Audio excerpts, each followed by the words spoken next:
মুহূর্তে আছি আমি কলকাতার পার্ক স্ট্রিটে। যেহেতু আমরা অ্যাডভেঞ্চার প্রেমিক, তো তোমরা জানোই যে আমার একটা অ্যাডভেঞ্চার বাইক রয়েছে 390।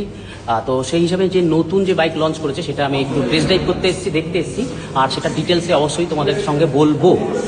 এই হচ্ছে ফার্স্ট মডেল, এটা হচ্ছে এটার এক্স-শোরুম অবশ্যই বলবো ডিটেলসে। আর যেটা আমাদের সবচেয়ে বেশি পছন্দ সেটা হচ্ছে এই অ্যাডভেঞ্চার 390 এস। এর যে দাম রয়েছে সেটা হচ্ছে 4,34,812 অন রোড। আর আমাদের আগের যে বাইকটা ছিল তার গ্রাউন্ড ক্লিয়ারেন্স ছিল 855 mm, আর এটার যে গ্রাউন্ড ক্লিয়ারেন্স করেছে 830 mm।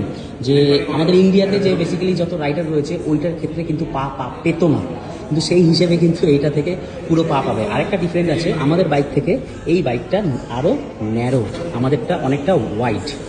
এই হচ্ছে আরেকটা দ্বিতীয় মডেল, সেটা হচ্ছে এটা অ্যালয় রয়েছে, ওটা হচ্ছে স্পোক, আর এটা হচ্ছে অ্যালয়। আর এটার সঙ্গে এটার ডিফারেন্স, দামের ডিফারেন্স অনেকটাই রয়েছে। এটার অন রোড প্রাইস হচ্ছে 3,49,000 ধরে চলো। এবার ডিফারেন্ট কী রয়েছে এর মধ্যে, তোমরা শুধু পাবে না কি না ক্রুজ কন্ট্রোল পাবে না, আর এখানে হাইড্রোলিকের পুরো অ্যাডজাস্টমেন্ট কিচ্ছু নেই, যেটা ওটায় রয়েছে। আর এটা সিট হাইটটাও রয়েছে 825, এইটার থেকে 5 কম রয়েছে এটা।